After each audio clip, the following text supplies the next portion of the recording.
There we go. I'm on. Okay.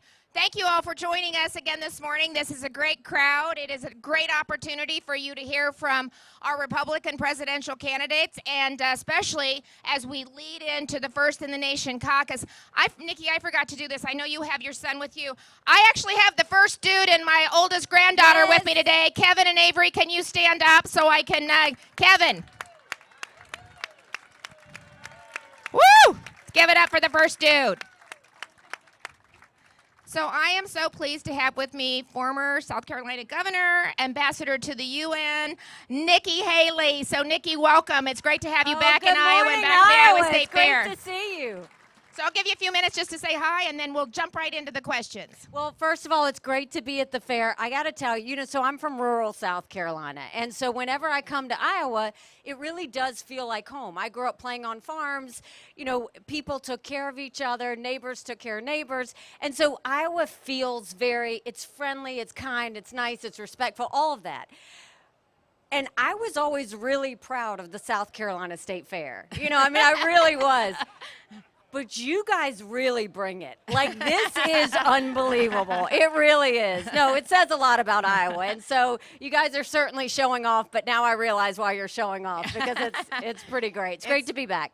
We have a lot of fun at the fair. I'm here every single day. I wouldn't miss a minute of it. And actually, that's a little bit of my first question. You grew up in a small town. I grew up in a small town.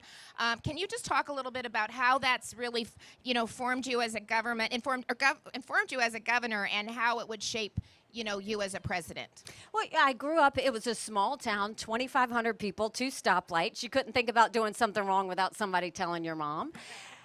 But to me, I wish everybody could grow up that way, because you really do see people for people. And you really do understand, what got me into politics was I was never that kid that was in college Republicans or anything like that. I was an accountant. I'm not a lawyer. I'm an accountant. And, after I left the corporate world, I came back home to our family business, and one day I was telling my mom how hard it was to make a dollar and how easy it was for government to take it. And my mom said, quit complaining about it, do something about it.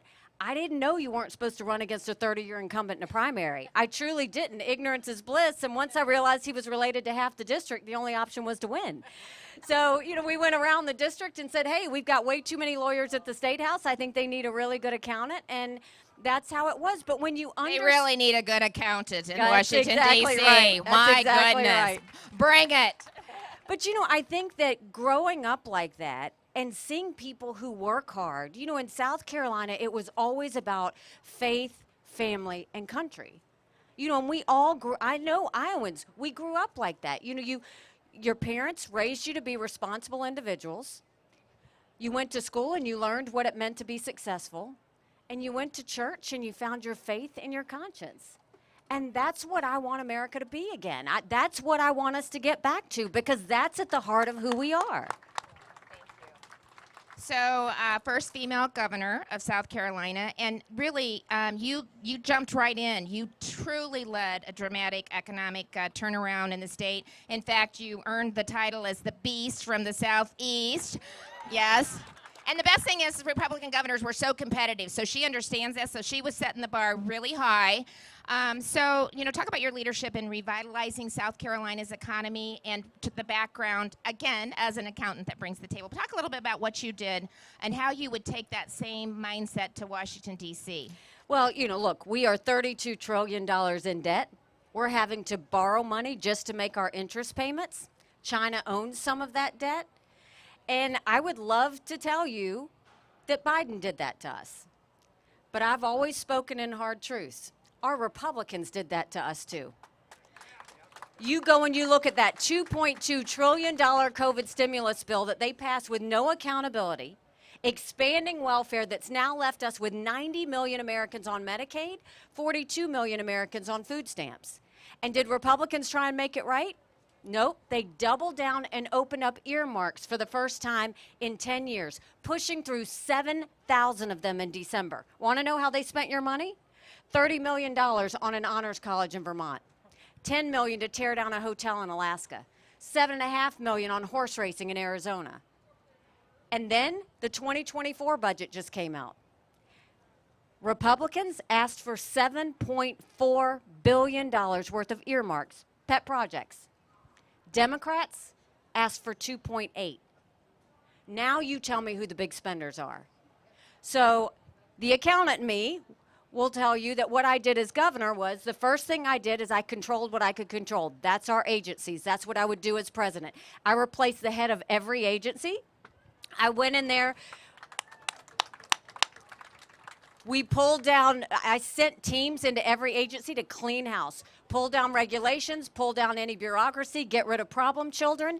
And then we started telling our agencies, if you're costing a person or a business time, you're costing them money, and that's no longer acceptable. That's what we need to do in D.C. And the other side of that is we need to make sure, first of all, I am a huge proponent of term limits, and we need to have term limits in D.C.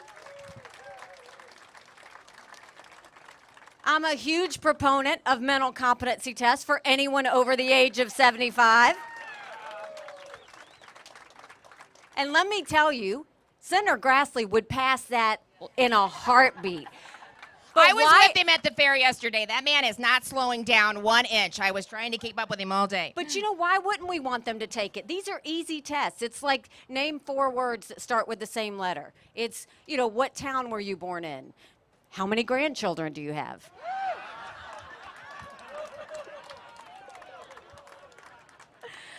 So aside from all of that, the other thing that you want to do is, you know, when you go in there, make sure that you remember that government works for the people, not the other way around. And so you start doing that aspect of it, and then you get to work. And I will tell you that the first thing I will do is we will stop the spending, we will stop the borrowing, we will eliminate the earmarks, and I will veto any spending bill that doesn't take us back to pre-COVID levels.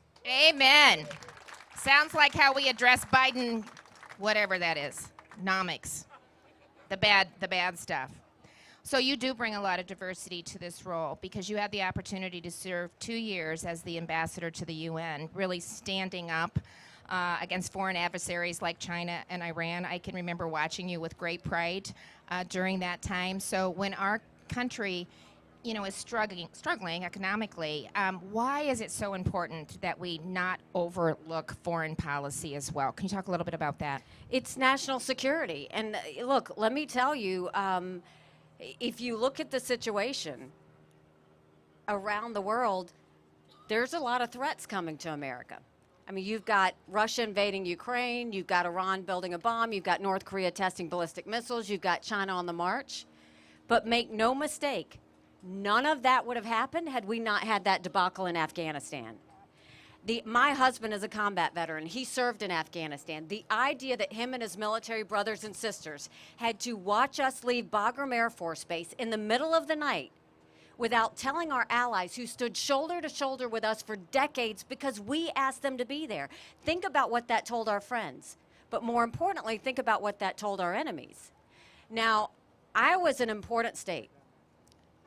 Yes, because it's the first caucus. I get that. But it's more important than that.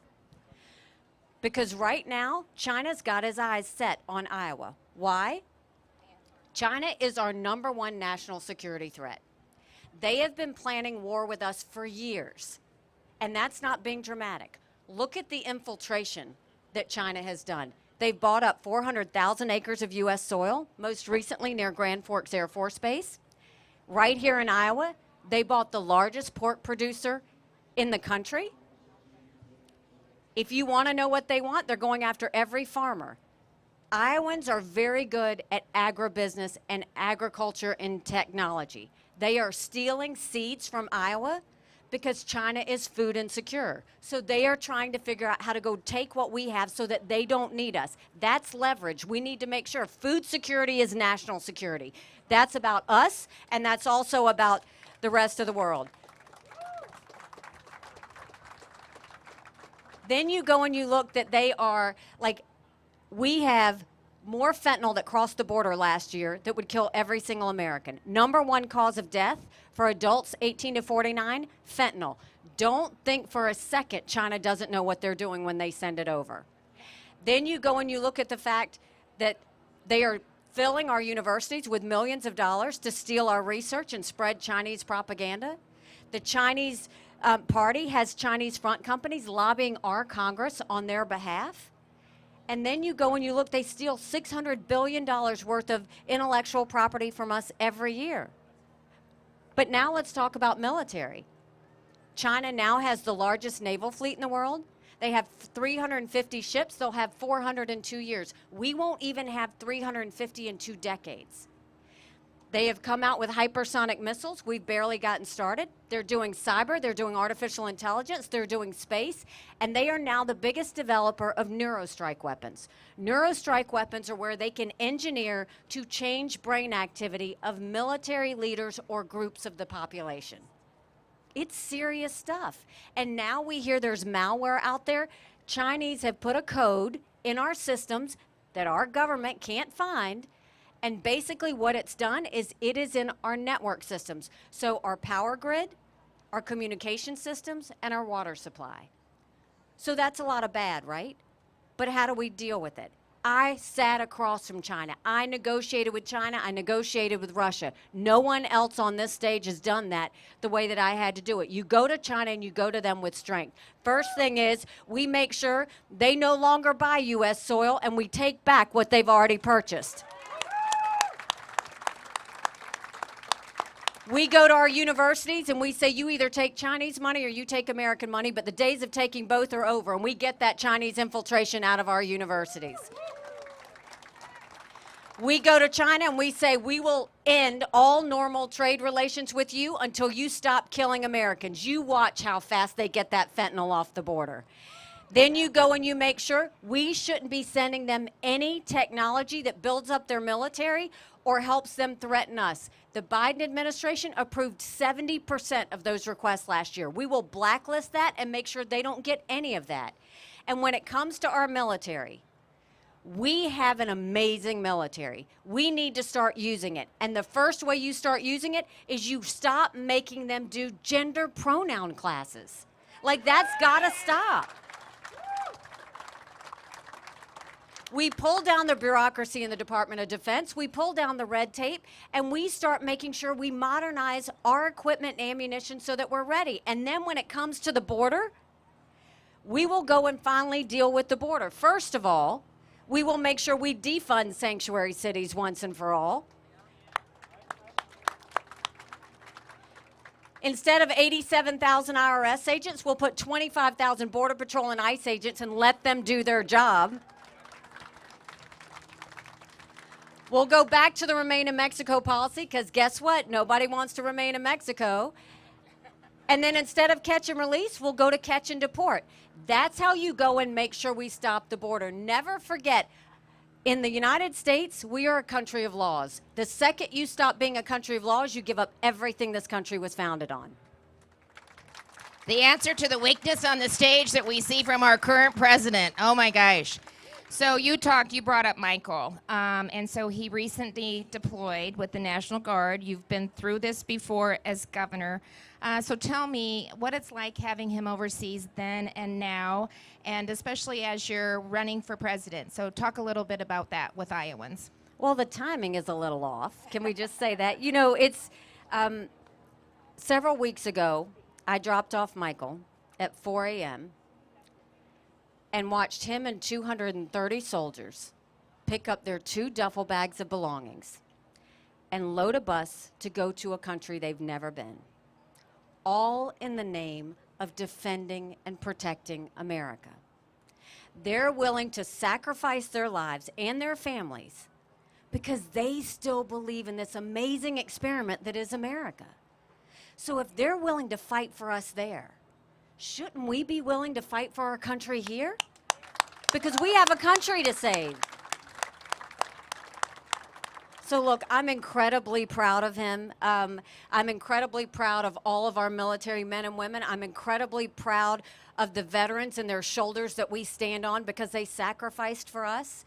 But I also am very aware that if you look at the situation, my parents raised us that you always take care of those who take care of you. And I'm going to ask you if we're taking care of those who take care of us. 33,000 of our heroes in this country are homeless. 1 in 3 veterans suffers from PTSD or thoughts of suicide. We lose 22 heroes a day to suicide. The average amount of time for a veteran to go get a doctor's appointment at the VA, 29 days. Why 29? Because on the 30th day, they get to go to the doctor or hospital of their choice. And midway through the 29 days, they get a call to reschedule so that the clock starts all over again. That's shameful. I will tell you, we have to remember you don't just love your military when they're gone. We have to love them when they come back home, too.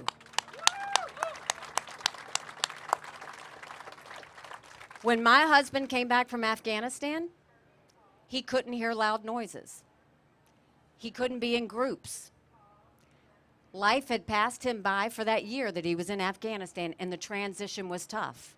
You know, the cameras love to take pictures of when we see our loved ones and we hug them, and it's a blessed day. We're thrilled to have them back.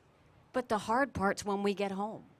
So the way I'm going to do it as president, we're going to show love to our military men and women and our veterans for the rest of their life. We are going We're going to make sure we open telehealth so that they can get the mental health treatment the second they need it. We're going to let them go to the doctors and hospitals of their choice. We are going to make sure that they can use their GI benefits for things other than education. And you know what we're going to do on top of that? I think every member of Congress should have to get their health care from the VA, and you watch how fast we fix that. But I will tell you, so the difference now versus when Michael deployed to Afghanistan is my kids are older, thank goodness, because the first 3 months when he deployed to Afghanistan, one of them was crying every night. The second thing is, I'll give you a story of what that happened. So he left me as a single mom governor when he deployed. And yes, we're still married, so that says a lot. But one day we were sitting there, and I was trying to get my 2 little ones out the door. And my son had a presentation he had to make. He was just a little thing, and so he had to wear a tie. And I didn't know how to tie a tie, so it was a little clip-on tie. But anyway, we're walking out the door, and he's like, Mom, I can't get my tie. And so I go to the detail agent, and I say, can you help me get this tie? I can't get it. So we go and get the tie. I kiss his cheeks. I send him on his way. And, you know, I'm in my robe at the time. I turn around to open the door to the governor's residence, and it's locked. And so I'm sitting out in the robe outside the governor's residence, and I'm looking at the surveillance cameras going, let me in, because I don't know when a TV truck is going to drive by, right? And so all of a sudden, like, it felt like 5 minutes went by. I don't know how long it was. My daughter opens the door and goes, Mom, what are you doing outside in your robe? And I said, I got locked out. She goes, well, I'm late. So I hurry up. I help her get dressed, send her out the door, and I happened to tweet what not to do is, you know, get locked out of the house with your robe on. And I get in the car, and the detail says, ma'am, I'm sorry, you know, your morning started off rough. And I was like, oh, did you see my tweet? And he said, no, I heard it on the radio. And I go, oh.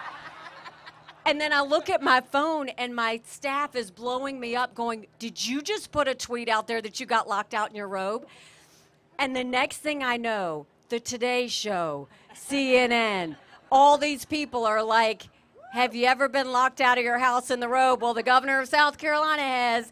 And I get this email from my husband, Michael, and all it says is, really, Nikki?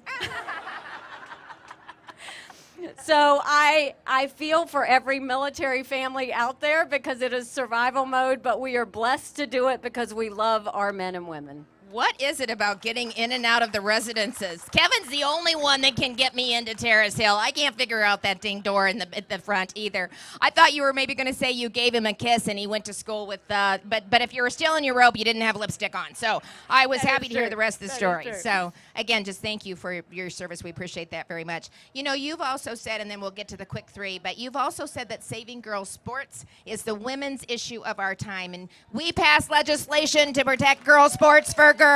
We did that early too, didn't we, legislators? Let me tell you, I will continue to say best governor in the country, hands down. Thank you. You know, I mean, look, I am of the firm belief, and I see a lot of our girls out here, and I see a lot of our parents out here. We have to raise strong girls because strong girls become strong women. Strong women become strong leaders. It's hugely important. And you don't do that by putting biological boys in girls' sports. I mean, think about it. I played tennis in high school. My daughter ran track. Did you really? Oh, congrats. I love that. It's not. You know what? You keep trying. You're going to make it to state. So, my daughter ran track in high school. I don't even know how I would have that conversation with her. How do we get used to our girls having biological boys in their locker rooms? You can't.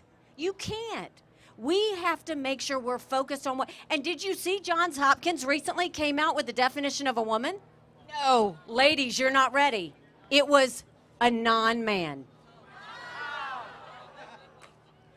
You can't erase all of the progress women have made in this country. I'm not going to let us erase all the progress women made in this country. Insanity. We should be focused on lifting up our girls in a way that they become true fighters, true leaders, true Americans, true patriots. And we need to focus on the fact that why was it last year that a third of our teenage girls seriously contemplated suicide? This is serious. We need to look at that. So let's snap out of it. Boys go into boys' bathrooms, girls go into girls' bathrooms, and if there's something in between, go into a private bathroom. It's that simple. Way too much common sense going on. Absolutely. Way too much common sense there, Nikki. Okay, we got the fast three, and then I'm going to give you the final question. Give me one funny moment on the campaign trail. Well, I don't know if it's funny at the time. I mean, now we can laugh at it, but I think I'm one of the only candidates flying commercial. The rest of them are flying private.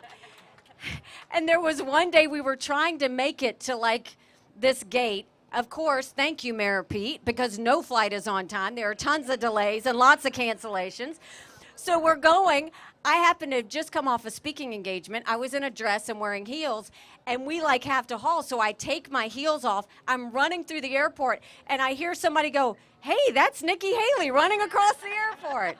So I think, if you're in an airport, watch for me running with, holding my heels in my hand. But, I think it's really the hardest part about running for president is not doing this. It's the logistics. Yeah. It's the airports. It's the flights. It's trying to get back and forth. So I can't wait to fire Mayor Pete. Woo! It's personal now. Favorite fair food that you've had or looking forward to having? So in South Carolina, we love chicken and waffles. But I saw y'all have chicken in a waffle on a stick. Woo! I got to try that one. Yeah, anything on a stick, I think, is fair game. So we love it. Favorite walkout song? I Love Rock and Roll by Joan Jett. Ready? Okay, final question. So, as I travel the state, Iowans tell me just every time I have a chance to talk to them, they're really looking for a leader that'll stand up for the American people, that'll stand up for our country and our freedoms. They want somebody that has the moral conviction to do the right thing, even when it's really hard, that truly has the vision and the resolve to, on day one, get in there and get it done. And then, Nikki, they always end with this: we want somebody that can win. So tell us why you think that you're that person to win. It's interesting. If you look at the fact, Republicans have lost the last 7 out of 8 popular votes for president. That is nothing to be proud of. We should want to win the majority of Americans. We have the solutions. We know how to lift up everybody. We just have to communicate it the right way. This is not rocket science. This is common sense. It is time that government starts working for the people and not the other way around. And, I'll tell you, in order to do this, we have to face certain truths. It is time for a new generational leader. It is time that we leave the negativity behind, the drama behind, and we focus on real solutions. We've got serious issues. We need new answers on this. We don't have time to play anymore. China and Russia and Iran are winning right now, and the American people are losing. So what I'll tell you is, in order to do that, it's going to take a lot of courage. Courage from everybody here. Courage for me to run, and courage for every one of you to know, don't complain about what happens in a general election if you don't play in this caucus. It matters. It matters. We want to set a record. So I want to set a record. You're going to I- help me do it, right? Can I Yes. say that? Yes. And I will tell you this. Somebody asked me why I was running. My parents came here 50 years ago to an America that was strong and proud and full of opportunities. I want them to know that America again. I'm doing this for my husband, Michael, and his military brothers and sisters. They need to know their sacrifice matters. They need to know that we do love our country. I'm doing this for my daughter who just got married, and I saw how hard it was for her and her husband to buy a home. And I'm doing this for my son who's going to be a senior in college. And I am tired of him having to worry about writing papers he doesn't believe in just to get an A. That's not us. That's not America. And now 78% of Americans think their kids won't live as good of a life as we did. We can't be okay with that. I'm not okay with that. We have a country to save. But if you will join me and go to NikkiHaley.com, I promise you our best days are to come. Let's go. Give it up for Nikki Haley. God bless you.